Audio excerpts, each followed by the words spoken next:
नमस्कार मित्रों, मैं डॉक्टर मुकेश एक बार फिर से आप सभी का हार्दिक अभिनंदन करता हूं आपके चैनल एस्ट्रो नक्षत्र 27 पर। दोस्तों, आज मैं आपके सामने उपस्थित हुआ हूं तुला राशि के जातकों के लिए एक बहुत ही महत्वपूर्ण कार्यक्रम को लेकर।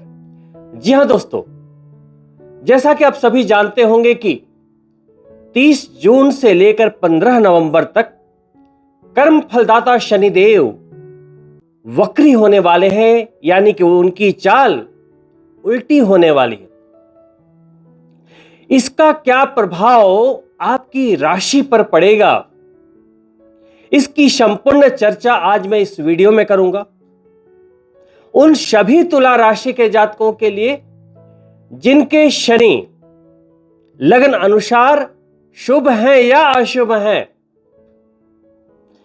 पूरी चर्चा और पूरे उपायों के साथ आइए प्रारंभ करते हैं। दोस्तों, वैसे तो अब तुला राशि के जातकों ने अपनी जिंदगी में काफी मुसीबत देखी है, काफी मुश्किलें देखे हैं, काफी संघर्ष देखे हैं, क्योंकि आप शनिदेव की 7.5 भी देख चुके हैं, उनकी ढैया से भी गुजर चुके हैं। लेकिन शनिदेव अभी आपके पंचम भाव में गोचर कर रहे हैं। इसे समभाव कहते हैं, ना बहुत अच्छा ना बहुत बुरा। पंचम भाव चूंकि अर्थ त्रिकोण है, लक्ष्मी त्रिकोण है और अपनी ही राशि में विराजित हैं, और उस भाव का पूर्व जन्म के कर्मों से संबंध होता है, तो इस कारण से उस भाव के कारक तत्वों से जुड़े होने के कारण और अपनी राशि में होने के कारण शनिदेव तुला राशि के जातकों के लिए कोई बाधा उत्पन्न नहीं कर रहे। यह अलग बात है कि शनिदेव अब आपको संपूर्ण रूप से रिलीफ देने वाले हैं, हर तरह से सुख देने वाले हैं, क्योंकि आने वाले मार्च के महीने में शनिदेव अपनी सर्वोत्तम पोजीशन यानी कि आपके जन्म चंद्रमा से 6ठे भाव में गोचर करेंगे और 2.5 वर्ष तक आपको संपूर्ण रूप से सुख ही सुख, धन ही धन, भाग्य ही भाग्य और हर तरह से जीवन की ऊंचाई तक पहुंचाने में सक्षम रहेंगे। लेकिन उसके पहले शनिदेव का या 7.5 का अंतराल हो या ढैया हो या तो ये वक्री होना हो, क्योंकि वक्री गति 139 डेज के लिए होती है, 139 दिन। तो हर जनमानस के लिए एक चिंता का विषय होता है कि भाई वक्री हो रहे हैं, पता नहीं क्या होगा। तो देखिए, तुला राशि के लाखों जातक हैं, लेकिन किसी भी ग्रह के शुभ या अशुभ परिणाम क्या सभी पर पड़ेंगे? नहीं, क्योंकि राशि तो तुला है लेकिन लगन अलग अलग है। तो मैं अभी बिल्कुल क्लियर तरीके से, सरल तरीके से आपको समझा देता हूं कि जितने भी तुला राशि के जातक हैं उसमें वक्री होने के शुभ परिणाम किन लगन के जातकों को मिलेंगे और अशुभ परिणाम तुला राशि के किन लगन के जातकों को मिलेंगे। वक्री का सिंपल मतलब है अत्यधिक, अत्यधिक अच्छे परिणाम या अत्यधिक बुरे परिणाम। वक्री का मतलब क्या है? रेट्रोमोशन, उल्टी चाल। लेकिन वास्तविकता में कोई भी ग्रह उल्टी चाल नहीं चलता। इसका एक दूसरा अर्थ है, देखिए, अगर आप अपनी कार से 120 की गति में जा रहे हैं, स्पीड में जा रहे हैं, आपके साथ अन्य कारें भी चल रही हैं, लेकिन अचानक से आप अपनी गति स्लो कर लेते हैं, अपनी गति को आप 80-90 पर लेकर चले आते हैं, तो आपके साथ वाली जो कारें हैं जो आपके साथ साथ चल रही थी वो आगे निकलने लगेगी, जिसके कारण आप पीछे जाते हुए दिखेंगे, क्योंकि आप 80-90 पे चला रहे और साथ वाली कारें 120, 130, 140 पे चल रही हैं। तो चूंकि उनकी गति तेज है तो आप पीछे जाते हुए ऐसा महसूस होगा, लेकिन आप सामने ही जा रहे हैं, लेकिन अपनी गति स्लो की है। तो वैसे ही ग्रहों के साथ होता है। शनिदेव कोई उल्टी गति में नहीं चल रहे। वक्री होने का मतलब है कि उनकी चाल धीमी हो गई है, और चाल धीमी होने की वजह से जो ट्रबलेंस है उसकी वजह से उनकी जो पावर है वो इंक्रीज हो जाती है, जिसे ज्योतिष शास्त्र में चेष्टा बल कहते हैं। तो जब किसी ग्रह के चेष्टा बल में वृद्धि होती है तो उच्च के ग्रह का फल देने लगता है। अब शनि को उच्च बनाने के लिए तुला राशि के जातक क्या क्या नहीं करते, नीलम पहनते हैं, बीज मंत्रों का जाप करते हैं, उनके लिए तो जैकपॉट लग गया, लाभ ही लाभ। लेकिन तुला राशि में ही कुछ लगन ऐसे होते हैं जिनमें शनि अशुभ है, तो उनके लिए ये थोड़ी सी संभलने की स्थिति भी हो सकती है। तो आइए समझते हैं कि किन लगन के जातकों को जैकपॉट लगने वाला है, लाभ ही लाभ मिलने वाला है, और किन लगन के जातकों को सावधानी बरतनी पड़ेगी और कुछ उपाय अगर कर लेंगे तो ये 139 डेज बड़े आराम से करते चले जाएंगे। बहुत चिंता करने की बात नहीं है, क्योंकि देखो शनि देव कर्म फलदाता है, भोले भंडारी हैं। बस आप बिना मतलब के भयभीत हो जाते हैं। देखो, शनिदेव को आप एक आईना समझो, एक मिरर समझो। जैसा आप कर्म करेंगे वैसा ही तो आप दिखेंगे ना। लेकिन अफसोस की बात यह है कि लोग सोचते हैं कि शनिदेव देख ही नहीं रहे हैं। भाई साहब, अगर आप अंधेरे में छिपकर भी चीनी खाओगे ना तो मिठास ही आएगी, कोई देखे या ना देखे। वैसे ही परोपकार, सहायता, नियत, अच्छे कर्म आप अंधेरे में छिप के भी करते हो, बिना किसी को बताए भी करते हो ना, तो शनिदेव की डिक्शनरी में वो सबसे ऊपर लिखी जाएगी। लोग कहते हैं कि शनिदेव हमें पीड़ा दे रहे हैं, बड़ा तड़पा रहे हैं। शनिदेव पीड़ा तब तक देते हैं जब तक आपके अंदर दोष होते हैं, आपकी नीयत अच्छी नहीं होती, तब तक पीड़ा देते हैं, जब तक कि आपके अंदर की नेगेटिविटी, आपके अंदर के बुरे विचार एकदम कन ना निकल जाए। आपने वो गन्ने की मशीन देखी है ना, जब वो गन्ना डालते हैं, एक बार चलाते हैं, रस निकलता है, फिर दोबारा उसे मोड़ते हैं, फिर डालते हैं, फिर चलाते हैं, फिर 3 बार, 4 बार, 5 बार मोड़ मोड़ के डाल के चलाते रहते हैं, चलाते रहते हैं, तब तक जब तक कि उसका एक एक बूंद ना निकल जाए। शनिदेव की भी कुछ कार्मिक मशीन ऐसा ही काम करती है। और इंसान की फितरत है कि अच्छा कर रहे हैं, सब कुछ अच्छा सोच रहे हैं, पता नहीं कब नकारात्मक चीजें हावी हो जाए। नकारात्मक चीजों को इनविटेशन देकर बुलाया तो नहीं जाता, वो खुद आ जाते हैं, है ना। बागवानी में अच्छे अच्छे पौधे आपको लगाने पड़ते हैं, चुन चुन के। घास और ये जो अलग झाड़ियां और बिना मतलब के जो मतलब पौधे होते हैं जिससे हमें कोई मतलब नहीं होता, वो अपने आप निकल जाते हैं, है ना। अच्छी चीजों के लिए आपको बहुत मेहनत करनी पड़ती है और बुरी चीजें आपको अपने आप मैग्नेट की तरह अट्रैक्ट करती है। कि अगर दूध की दुकान हो और यहां पर दारू की दुकान हो तो ज्यादा भीड़ आप कहां देखते हैं, जबकि सबको पता है कि दूध स्वास्थ्य के लिए अच्छा है और दारू स्वास्थ्य के लिए बुरी चीज है। तो अगर आप इतने समझदार होते हुए इतनी बड़ी गलती कर रहे हैं, तो शनिदेव अगर आपको फल दे रहे हैं आप ही के कर्मों का, तो क्या बुरा कर रहे हैं। शनिदेव आपको बनाना चाहते हैं। तो ये वक्री होने का मतलब है कि आपके ऊपर प्रेशर थोड़ा ज्यादा देंगे बनाने के लिए, है ना। अब आपके कर्म जैसे होंगे आप बनते चले जाएंगे। जिम कभी गए हो आप जब जिम जाते हो और जब एक्सरसाइज करते हो आप वहां पर, तो आपके बॉडी में बहुत एक्सेसिव पेन होता है।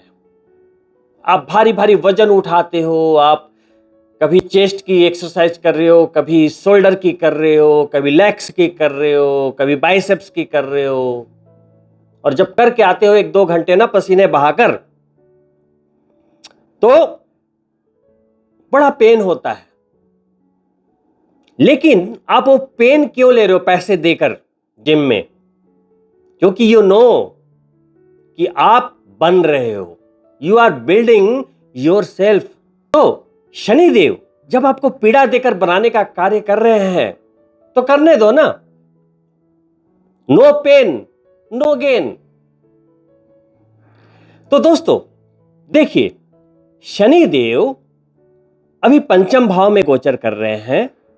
फल बताने के पहले किन्हें क्या फल मिलेगा नोट कर लीजिए कि किन लगन के जातकों को अच्छे फल मिलेंगे और किन्हें सावधान रहना है।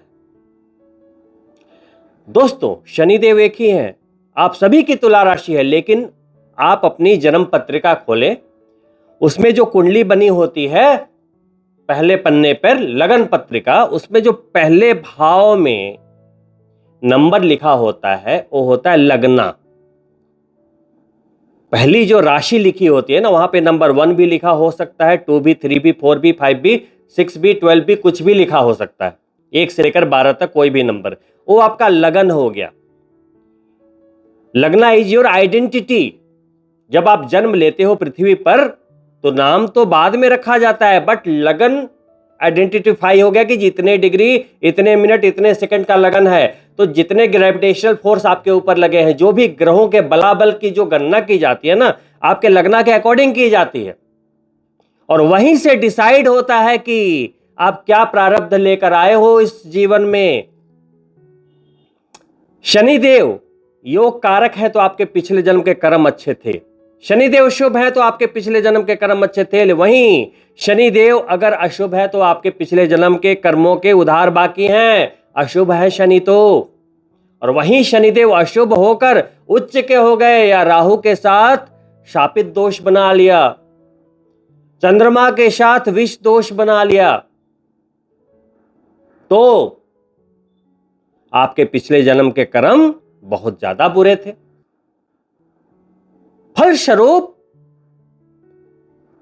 आप इस जीवन में शनि की महादशा, ढैया, 7.5 और वक्री गति के दौरान आपको कहीं ना कहीं स्ट्रगल्स आते हैं, मनी लॉसेस होते हैं, बेचैनी होती है, और शनिदेव फिजिकल यानी कि शारीरिक कष्ट से ज्यादा मानसिक कष्ट देते हैं। तनाव, तड़प, कसमशाहट। तो दोस्तों आप सभी तुला राशि के जातकों के लिए लगन के अनुसार शनिदेव शुभ किसके हैं, अशुभ किसके हैं, जान लीजिए। सबसे पहले मैं बताऊंगा कि अशुभ किसके लिए है। मंगल की राशि, सूर्य चंद्रमा की राशि और गुरु की राशि के लगन अशुभ होते हैं। यानी कि लगन नंबर 1 और 8 मेष और वृश्चिक, 4 और 5 चंद्रमा और सूर्य, 9 और 12 धनु और मीन। अगर आपके जन्म पत्रिका के पहले भाव में नंबर लिखा है 1 या 8, 4 या 5, 9 या 12, तो आपके शनि अशुभ हैं। तो जब वक्री होंगे तो उनकी अशुभता बढ़ेगी, है ना। कोई आपका दुश्मन है, अगर उसकी पावर इंक्रीज हो जाएगी तो आपको लाभ होगा या नुकसान। सिंपल सी बात है दोस्तों। वैसे ही शनिदेव कुछ लग्नों के लिए मिश्रित फल कारक होते हैं, जिसमें मिथुन राशि आती है, जिसमें अष्टमेश भी है, नवमेश भी है, तो मिश्रित हो गए।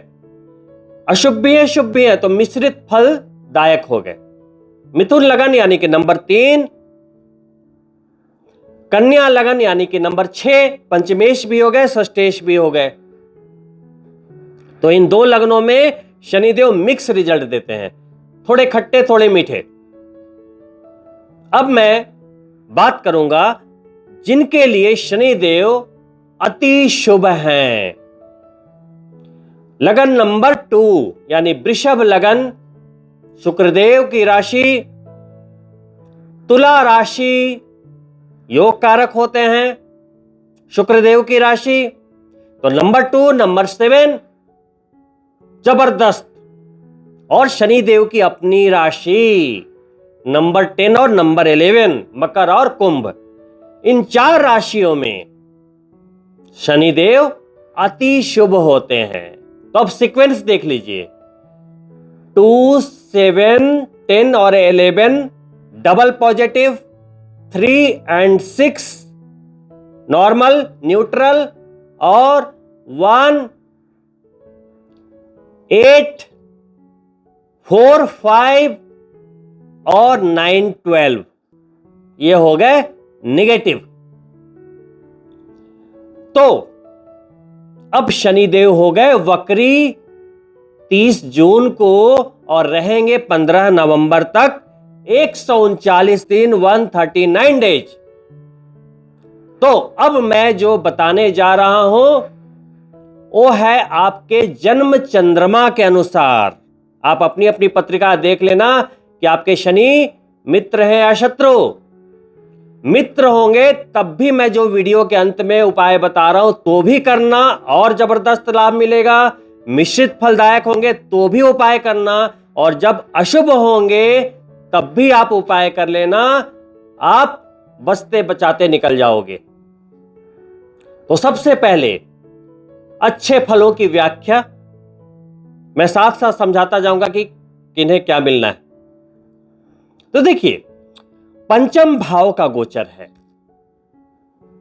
पंचम भाव का जो एक कारक तत्व है वो है पिछले जन्म का संग्रहित भाग्य। पिछले जन्म का संग्रहित भाग्य, पिछले जन्म में जो भी आपने अच्छे कर्म किए थे वहीं पे डिपॉजिट है। और शनिदेव कौन है? कर्म फलदाता, तो उनका प्यारा भाव। अब शनिदेव यहां पर पंचम भाव में बैठकर क्या सिखा रहे हैं, क्या फल देना चाह रहे हैं, उसका ट्रांसलेशन मैं बताता हूं। देखिए, पहले आपको समझना पड़ेगा, पंचम भाव है प्यार का, पंचम भाव है शिक्षा का, एडुकेशन का, पंचम भाव है संतान का। और ये तीनों चीजें बिना सत्कर्म के, बिना पिछले जन्म के आशीर्वाद के नहीं मिलती। आप देख लो, संतान सभी को मिल जाते हैं क्या? है ना? कुछ लोगों को बहुत ही इजीली संतान की प्राप्ति हो जाती है और कुछ लोग जीवन भर तड़पते रह जाते हैं, और वो तड़प बहुत खतरनाक होती है। वो जीना फिर कोई जीना नहीं रह जाता, इतनी खतरनाक वाली तड़प होती है। वैसे ही प्यार का दर्द, प्यार का ना मिल पाना, यह भी एक ऐसा दर्द होता है कि लोग सुसाइड कर लेते हैं, डिप्रेशन में चले जाते हैं। यह भी पूर्व जन्म के भाग्य से ही मिलता है। वैसे ही एडुकेशन है, शिक्षा है, क्या सभी लोग शिक्षित हो जाते हैं? अशिक्षित होने से बड़ा अंधकार तो कोई है ही नहीं। अशिक्षा के अंधकार के ही कारण तो लोग सफलता को प्राप्त नहीं कर पाते। बड़ी बड़ी ज्ञान की बातें हैं दुनिया में, आपके सामने सब कुछ है, लेकिन आप समझ नहीं पाते, वो बुद्धि नहीं यहां पे आ पाती शिक्षा के अभाव में, और आप सर्वोत्तम हो सकते थे लेकिन आम होके रह जाते हैं। तो पंचम भाव का जो ट्रांसलेशन है ना, वो बहुत कठिन है दोस्तों। सिर्फ ये बताने से नहीं होगा कि पंचम भाव में गोचर हो रहे हैं जी, आपको प्यार मिल जाएगा, आपको बड़ी अच्छे से शिक्षा मिलेगी, संतान की प्राप्ति हो जाएगी, बस हो गया। ये बताना मेरा काम नहीं है। अगर आपको यही जानना है तो बहुत चैनल पे ऐसी बातें बताने वाले बैठे हुए हैं, हर महीने संतान, शिक्षा सब कुछ देके चले जाते हैं, घर, गाड़ी, बंगला सब कुछ। मिला आपको आज तक? तो अगर आप चाहते हैं कि जीवन में उपलब्धियां मिले, तो मेरे चैनल का एक ही उद्देश्य है दोस्तों कि एस्ट्रोलॉजी को सिर्फ बताना नहीं है, समझाना है, ताकि आप उसका लाभ ले पाए। क्योंकि मेरा मानना है कि एस्ट्रोलॉजी जो जीपीएस, आपके जीवन का नेविगेशन है, तो उसको यूज उस तरीके से करेंगे तभी तो रास्ता दिखेगा। गलत तरीके से यूज करेंगे तो कैसे होगा? फिर दिशाहीन हो जाएंगे। तो देखिए, शनिदेव पंचम भाव में पिछले पूर्व जन्म के भाव में बैठकर क्या बता रहे हैं। देखिए, जब आप गाड़ी ड्राइव करते हो तो एक सामने शीशा होता है जिससे कि आप सड़क देखते हो, और एक रियर मिरर होता है पीछे की गाड़ियों को देखने के लिए, आपके जो राइट हैंड साइड में लगा होता है। जब आप ड्राइविंग करते हो तो राइट साइड वाली जो मिरर है वो कब देखते हो? लगातार देखते रहते हो या थोड़ी थोड़ी देर में देखते रहते हो? जब आपको जरूरत होती है, रेफरेंस लेना होता है। तो रियर मिरर इसलिए होता है कि आप सिर्फ ये देखें कि पीछे जो कार आ रही है वो कितनी गति में है, लेफ्ट है, राइट है, आपको किस तरफ अपनी लेन में रखनी है गाड़ी, ताकि आप संभावित दुर्घटनाओं से बच सके। लेकिन आप अगर रियर मिरर देखकर ही गाड़ी चलाना शुरू कर दोगे और आगे नहीं देखोगे तो क्या होगा? एक्सीडेंट होगा ना। उसी तरीके से पंचम भाव में बैठे शनिदेव ये बता रहे हैं कि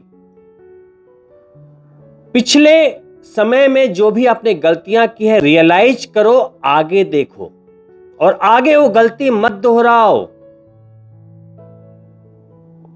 कुछ लोग क्या होते हैं कि पीछे उन्होंने गलतियां की हैं, गलत निर्णय लिए हैं, लेकिन वहीं अटके पड़े हैं, तो वहीं अटके रह जाओगे। शनिदेव क्या बोल रहे हैं? आप आगे बढ़ो, मैं वक्री हो गया हूं, मुझ में पावर आ गई है, आगे बढ़ो। अब देखो पंचम भाव में जब बैठेंगे, ऑब्वियस सी बात है कि शिक्षा का भाव है, तो जो स्टूडेंट पढ़ाई कर रहे हैं और अगर लगन के अनुसार शनि अच्छे हुए तो आपके लिए अच्छे संकेत। थोड़ा लेथार्जिक बिहेवियर रहेगा पढ़ाई में, कंसंट्रेशन फिर भी आपको हाई नहीं मिल पाएगी दोस्तों, जो भी आप स्टूडेंट है, क्योंकि शनिदेव थोड़े लेजी प्लैनेट है, स्लो। लेकिन जब शनि देव वक्री होंगे तो शास्त्रों में लिखा है ना दोस्तों कि मजबूत शनि सुखों को बढ़ाता है और कमजोर शनि दुखों को बढ़ाता है। तो जब शनि मजबूत होंगे, अपने घर में बैठे हैं, शिक्षा के घर में बैठे हैं, तो जो लोग शिक्षा के लिए विदेश जाना चाहते थे, उच्च शिक्षा लेना चाहते थे या शिक्षा ले रहे हैं, उनके लिए वह अच्छे परफॉर्म करने के पूर्ण रूप से संकेत 139 डेज के लिए। वहीं 139 डेज के लिए जिन तुला राशि के जातकों के लिए लगन के अनुसार शनिदेव शुभ हैं, संतान प्राप्ति के भी संकेत। कंसीव करना चाह रहे थे, कंसीव कीजिए, बेबी प्लान करना चाह रहे थे, बेबी प्लान कीजिए। वहीं यदि आपकी संतान है तो उसका भी भला होगा, वो तरक्की करेंगे। विदेश भेजना चाहते थे, विदेश भेजिए, क्योंकि तुला राशि के जातकों के लिए बहुत ही शानदार विदेश योग फॉर्म हुआ पड़ा है। उनके संतान के लिए काफी अच्छे योगायोग, आगे बढ़ने के योगायोग, भाग्य को बढ़ाता हुआ शनिदेव का ये योगायोग। वहीं यदि आप अपने संतान के शादी के लिए चिंतित थे तो भी शनिदेव का वक्री होना आपको नए अवसरों को दिखा रहा है। थोड़ा प्रयास करें, बात बन जाएगी, क्योंकि शादी इत्यादि में विलंब सिर्फ दो ही कारणों से आता है। एक, मंगल के दोष का होना, और दूसरा शनि के कारण। तो शनिदेव अभी प्रसन्न अवस्था में आ गए, वक्री भी हो गए, चेष्टा बल की वृद्धि हो गई तो काम बना देंगे। वहीं प्यार का भाव है, तो कुछ समय पहले यदि आपके कुछ ब्रेकअप्स वगैरह हुए थे या आपके प्रेमी जनों से कुछ विवाद इत्यादि चल रहे थे तो वो सुलझ जाएंगे। वक्री होने का मतलब है पीछे लौटकर पीछे हुई गलतियों को सुधारने का एक मौका देंगे आपको, बैक रेफरेंस लेकर। शनिदेव का वक्री होना, उल्टी चाल चलना, यही बताता है कि जो पीछे आपके काम अधूरे रह गए पूरा करो। प्यार का मामला हो, शिक्षा का, या कोई भी मामला हो, तो आपको दो कदम पीछे लौटकर सोचना होगा क्या गलती हुई थी, सुधार करना होगा और फिर आगे बढ़िए। क्योंकि शनिदेव अगर पंचम में बैठे हैं तो तीसरी दृष्टि सप्तम भाव पर जा रही है। अगर आपने विवाद सुलझा लिया, और कुछ ऐसे तुला राशि के जातक होंगे जो अकेले होंगे, तन्हा होंगे, तो वो अगर कोशिश करें तो उन्हें प्यार की प्राप्ति होगी। और सप्तम पे दृष्टि है, जो लोग विवाह के लिए काफी समय से कोशिश कर रहे थे, तो सप्तम भाव में दृष्टि होने के कारण विवाह के योगायोग बनेंगे ये 139 डेज में। तो प्रयास करते रहें, एक अच्छा संजोग। और जो पहले से प्यार में थे और वो चाहते हैं कि शादी में वो रिश्ते कन्वर्ट हो जाएं, तो ये 139 डेज में आप प्रयास करें, माता पिता को अपने रिश्ते के बारे में बताएं, मुद्दे को आगे बढ़ाएं। शनिदेव का आशीर्वाद आपके साथ है। वहीं अगर अब मैं उनके लिए बता रहा हूं जिनके शनि अशुभ होंगे कुंडली में लगन के अनुसार, तो जिनके शनि अशुभ होंगे उन्हें इन मामलों में, शिक्षा के मामले में ज्यादा प्रयास की आवश्यकता होगी। संतान के मामले में मैं अभी एडवाइस करूंगा कि जिन्हें संतान की प्राप्ति नहीं हो रही थी या वो कोशिश कर रहे थे, तो जिनके लगन के अनुसार शनिदेव अशुभ हैं, वो अभी 139 डेज रुक जाएं, क्योंकि अभी फिर बात नहीं बनेगी। और जिन तुला राशि के जातकों के प्यार में कुछ विवाद इत्यादि की नौबत आ गई थी, वो सचेत रहें, राय का पहाड़ ना बनाएं, मुद्दे को बढ़ाएं नहीं। 139 डेज शांत रहें अगर आप चाहते हैं कि रिश्ता बना रहे आगे भी। तो मैंने लास्ट में उनके लिए बताया जिनके शनि अशुभ हैं, कंफ्यूज नहीं होना है, ठीक है। तो अब मैं बात करूंगा आजीविका की, करियर की। शनिदेव की वक्री दृष्टि, चेष्टा बल बढ़ी हुई दृष्टि, तीसरी दृष्टि सप्तम भाव पर है। वो है व्यापार का भाव, पार्टनरशिप का भाव। तो जो भी लोग पार्टनरशिप में कोई भी कार्य कर रहे थे, व्यापारी है यानी बिजनेसमैन है किसी भी कैटेगरी के, हर बिजनेसमैन को अप्रत्याशित लाभ संभावित, अप्रत्याशित लाभ। पंचम अर्थ त्रिकोण में बैठ के तीसरी दृष्टि डाल रहे हैं, और शनि है कौन? नौकरी के कारक। बड़े शानदार अवसरों को दिखाता हुआ सभी नौकरी पेशा लोगों के लिए भी शनिदेव बड़े अच्छे अवसर देने की पूरी प्रॉमिस कर रहे हैं, वादा कर रहे हैं। विदेश के योग बने हुए हैं, स्थानांतरण के योग बने हुए हैं, जबरदस्त लक्ष्मी योग बना हुआ है। कैसे? पंचम लक्ष्मी त्रिकोण में बैठकर शनिदेव सीधी सातवीं दृष्टि लाभ के भाव पर डाल रहे हैं। 5+11 धन योग, और 10वीं दृष्टि आपके धन यानी लिक्विडिटी के भाव पर डाल रहे हैं, नंबर 2 पर। 10वीं दृष्टि आपके नंबर 2 भाव पर डाल रहे हैं, जो 7 के बाद, तुला राशि के बाद 8वीं राशि होती है वृश्चिक राशि पर, जो आपके धनेश होते हैं। तो उन्होंने मंगल को कंट्रोल किया हुआ है। आपके लाभेश पर सूर्यदेव की राशि पर दृष्टि है, पिता की राशि पर पुत्र की दृष्टि है। वक्री हो गए, अभी किसी और की नहीं चलेगी। सिंपल ट्रांसलेशन इज, ये 139 डेज शनि देव की ही चलेगी। तो आप तुला राशि के जातकों के लिए शिक्षा, प्यार, संतान, विवाह, पार्टनरशिप, बिजनेस, नौकरी में लाभ के योगायोग, स्थानांतरण के योगायोग, विदेश के योगायोग, लिक्विडिटी बढ़ती हुई दिख रही है, लाभ, प्रतिष्ठा, प्रमोशन, पदोन्नति इत्यादि संभावित है, क्योंकि सप्तम दृष्टि आपके लाभ और प्रतिष्ठा के भाव पर है। अब जिनके शनि अशुभ है उनका क्या होगा? 10वीं दृष्टि धन के भाव पर तो है ही, वो हमारी कम्युनिकेशन, जबान का भी भाव है। तो जिनके शनि अशुभ हैं उनका यदि कोई नुकसान होना होगा तो उनकी जबान के द्वारा ही होगा।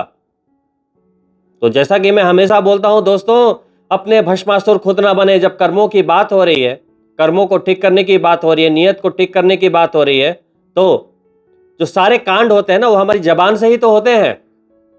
तो सबसे पहले जो लगाम लगाने की आवश्यकता है वो आपकी जबान पर।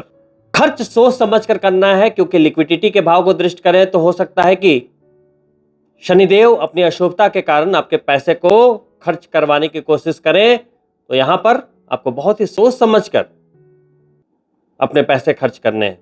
किसी भी फालतू की चीजों में अपने पैसे को वेस्ट नहीं करना है, बस इतना सा ध्यान रखें। और जो लोग स्वास्थ्य से परेशान हैं, शनिदेव जिनकी कुंडली में खराब हैं, जाहिर सी बात है उनको कमर का दर्द, सर्वाइकल पेन, मांसपेशियों की प्रॉब्लम, पैर में दर्द की समस्या, घुटनों में दर्द की समस्या, या फ्रैक्चर या बारंबार एक्सीडेंट्स का होना, मन में बहुत ही नेगेटिव ख्याल का आना, मन में एक तड़प का होना, कसक का होना, किसी चीज को ना मिल पाने की कुंठा का होना, मन में बहुत नकारात्मक भाव का आना, लोगों से जलन होना, ईर्ष्या होना, यह सब अशुभ शनि की निशानी है।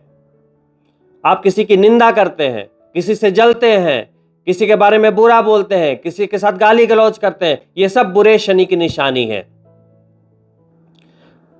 देखो, अगर आपके अंदर ऐब होंगे तो वो बाहर ही आएंगे। मान लो आप चाय पी रहे हो रास्ते पर खड़े होकर, और कोई उधर से एक व्यक्ति आता है भागता हुआ और आपसे टकरा जाता है। क्या होगा? जब कोई व्यक्ति टकराएगा तो आपकी चाय छलकेगी ना, जो कप में होगा वो छलक के आएगा।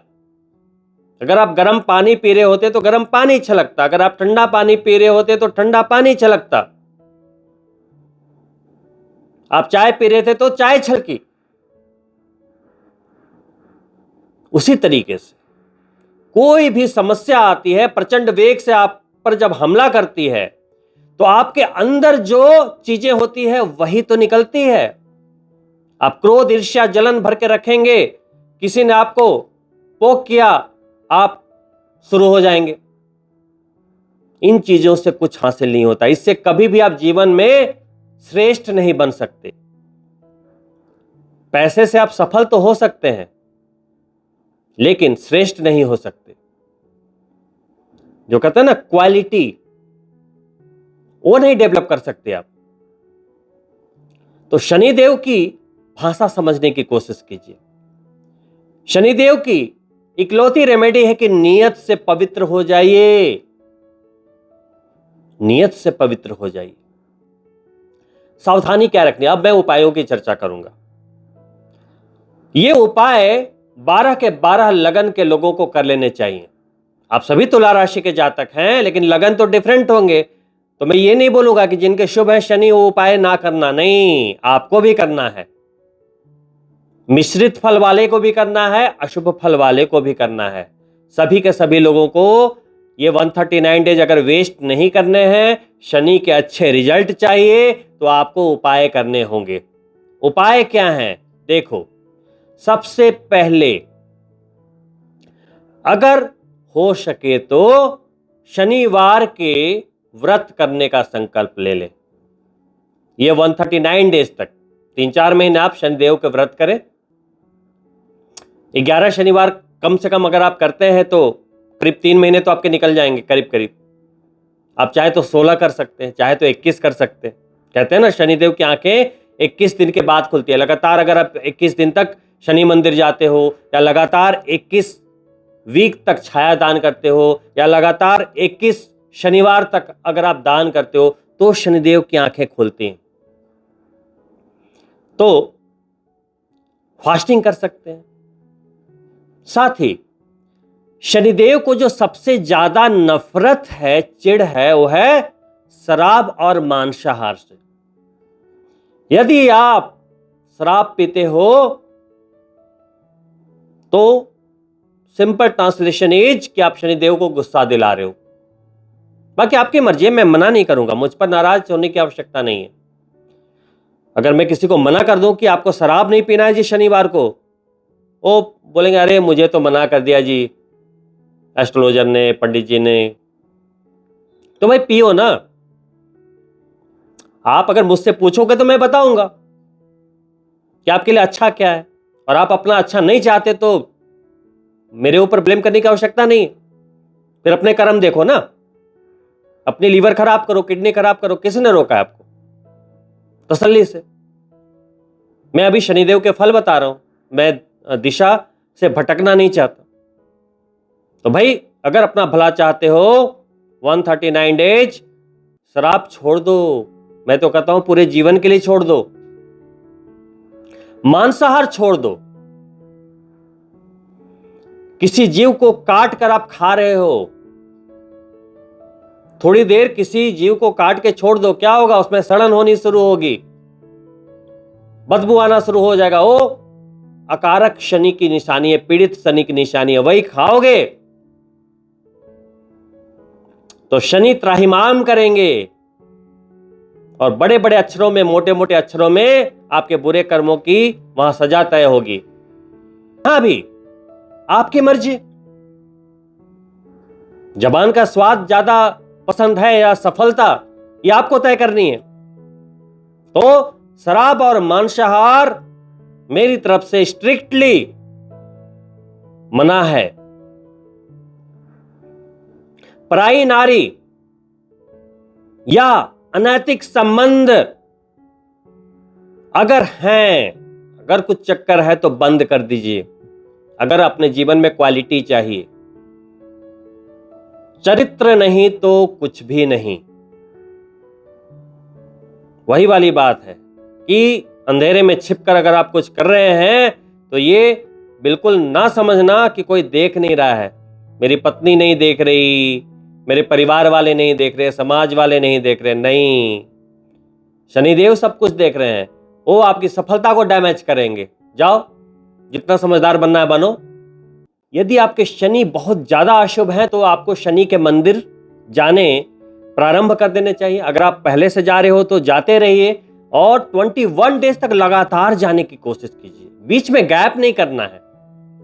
वह छायादान कर सकते हैं। छायादान का मतलब कि एक पात्र में तिल का तेल लेना है, अपने चेहरे को देखना है और देखते देखते ये भावना करनी है कि सारी आपकी नेगेटिव एनर्जी, नकारात्मक चीजें उसमें निकलकर जा रही हैं और उसका दान कर देना। उसको शनिदेव को चढ़ाना नहीं है। ये नहीं कि उसी तेल से आपने रुद्राभिषेक कर दिया, नहीं, वो दान करना है। और अभिषेक के लिए आप तिल का तेल खरीद लें और फिर अभिषेक करें, फिर आरती करें। और आरती करके दीपक उनके पैर के पास नहीं रखना है, उनको अग्नि से चिढ़ है। दीपक आरती के लिए है, पवित्र होती है अग्नि। आरती कर लीजिए और ले जाकर पीपल के नीचे रखिए, शनिदेव के सामने ना रखिए। इसके अलावा शनिदेव श्री कृष्ण के उपासक थे, तो यदि आप श्री कृष्ण भगवान की पूजा करते हैं, विष्णु भगवान की पूजा करते हैं, श्री राम की पूजा करते हैं, तो शनिदेव का प्रकोप आपके ऊपर नहीं आता, बिल्कुल नहीं आएगा। वहीं उन्होंने हनुमान जी को वचन दिया हुआ है कि तुम्हारे भक्त को मैं कष्ट नहीं दूंगा। तो सुंदरकांड का पाठ हर शनिवार को मैंडेटरी कर दीजिए अगर जीवन में क्वालिटी चाहते हैं। कैसे करना है? देखो, घर में शनि भगवान की मूर्ति नहीं रख सकते, प्रतिमा नहीं रख सकते, फोटो नहीं रख सकते। करना क्या है? शनि भगवान की जगह एक शमी का पौधा खरीद कर ले आए और शनि भगवान को समझते हुए उनकी पूजा आराधना करें। तिल का दीपक हर दिन लगाएं, शनिवार को तो अवश्य लगानी है संध्या काल में। ओम शम शनिश्चराय नमः का जाप कर सकते हैं। ओम नीलांजन समाभाषम रविपुत्रम यमाग्रजम छाया मार्तंडम शंभुतम त्वम नमामि शनैश्चरम का जाप कर सकते हैं। ओम प्राम प्रीम प्रोम शनिश्चराय नमः का जाप कर सकते हैं। शनि वज्र पंजर स्तोत्र का पाठ कर सकते हैं। शनि दशरथ स्तोत्र का पाठ कर सकते हैं। अगर आप ये चीजें करते हैं तो शनिदेव की वक्र दृष्टि, अशुभ दृष्टि आपका कोई भी अहित नहीं करती। वहीं सुंदरकांड जब करते हैं तो हनुमान जी का डायरेक्ट आशीर्वाद है कि जिस घर में सुंदरकांड गाया जाएगा, मैं सुंदरकांड को सुनने के लिए वहां सूक्ष्म रूप में उपस्थित रहूंगा। तो जब आप सुंदरकांड गाएंगे दिल से और आपके घर में हनुमान जी सूक्ष्म रूप से उपस्थित रहेंगे 1 घंटे के लिए, तो आपको क्या लगता है कि आपके घर में कोई मुसीबत आएगी? तो सुंदरकांड भी बड़े प्यार से हनुमान जी की मूर्ति सामने रख लीजिए, घी का दीपक जला लीजिए, कुछ फूल इत्यादि रख दीजिए। उसके बाद 5 फूल लेकर हनुमान जी को वहां पे आसन दीजिए। फिर फूल और अक्षत लेकर उनका आवाहन कीजिए कि है हनुमान जी, यहां पर विराजो और मैं अभी गुणगान करने जा रहा हूं, मैं सुंदरकांड का पाठ करने जा रहा हूं, आप इसका आनंद लीजिए। संकल्प करके सुंदरकांड कीजिए। जिस चीज की मनोकामना है, जो भी बाधा आ रही है, जो भी मनोकामना है, उस मनोकामना को करते हुए आप सुंदरकांड कीजिए। मान लो कर्ज उतारना है, प्रमोशन के लिए है, नौकरी के लिए है, कोई दुश्मन परेशान कर रहा है, प्यार के लिए है, शिक्षा के लिए है, संतान के लिए, कुछ भी, स्वास्थ्य के लिए, कुछ भी, तो आपको क्या करना है, एक कहीं भी आपको गूगल पे मिल जाएगा, एक संकल्प करना होता है किसी भी पूजा के पहले। तो सबसे पहले तो श्री गणेश का नाम लें और हाथों में थोड़ा सा जल लें, 3 बार बोले ओम विष्णुर विष्णुर विष्णु श्रीमद् भगवतो महापुरुषस्य विष्णोराज्ञा प्रवर्तमानस्य अद्य श्री ब्राह्मणो द्वितीय प्रहरार्धे श्री श्वेत वाराह कल्पे वैवस्वत मन्वंतरे भूर्लोके जम्बूद्वीपे भारतवर्षे भरतखंडे आर्यावर्त देशांतर्गते।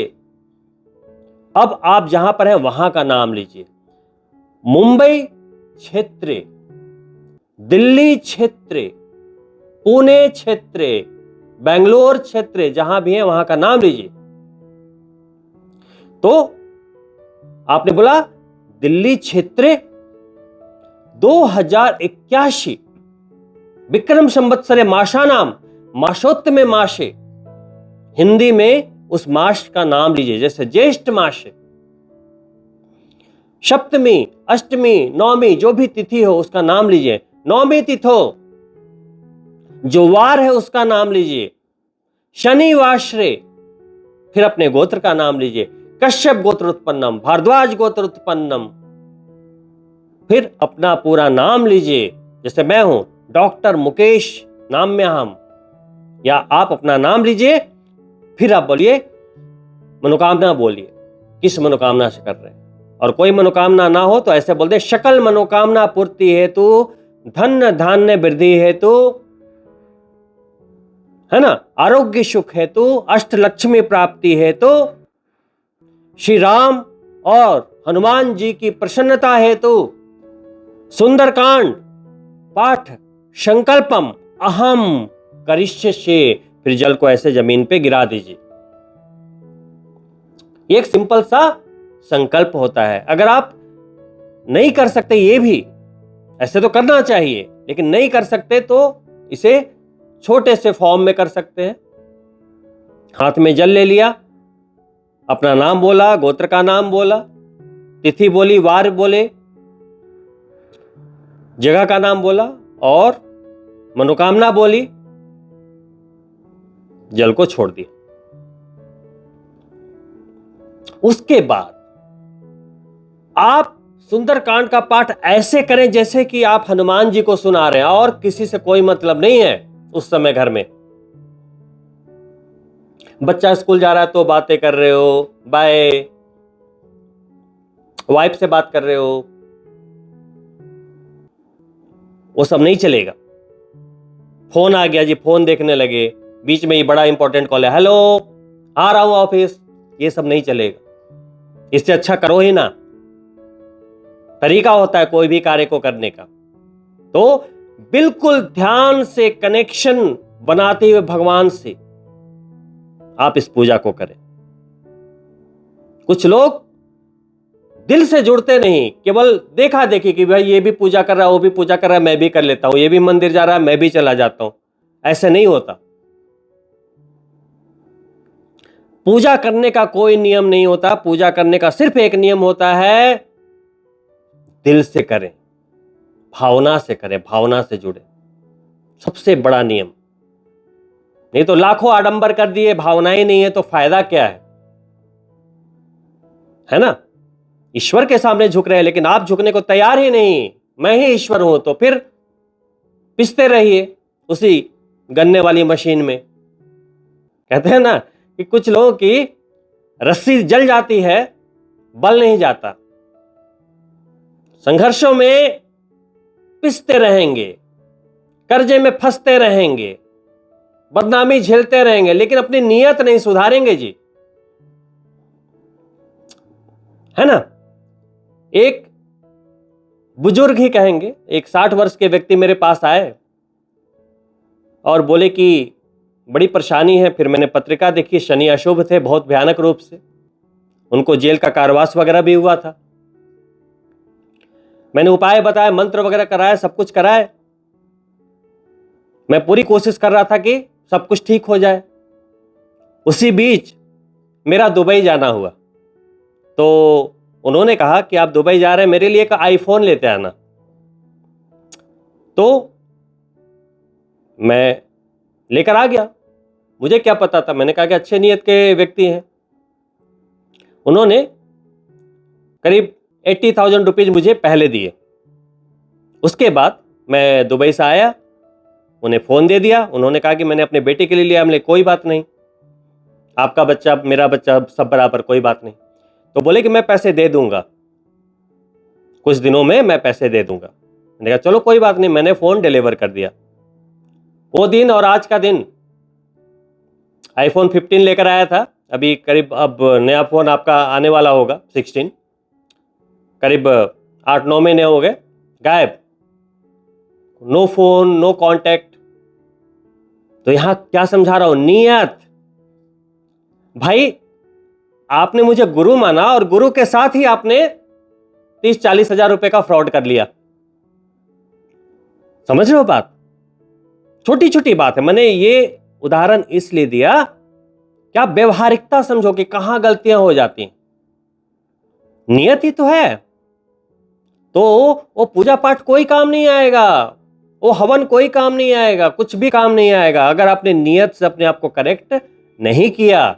दोस्तों, इन्हीं शुभकामनाओं के साथ कि ये 139 डेज आपकी जिंदगी का रुख बदल दे, मैं आपसे अनुमति चाहूंगा। और अंत में मैं आपसे अनुरोध करूंगा कि यदि आप मेरे चैनल को पहली बार देख रहे हैं तो सब्सक्राइब करना ना भूलें, साथ ही बेल बटन जरूर ऑन करें ताकि आने वाले वीडियो के नोटिफिकेशन आपको जरूर मिलते रहें।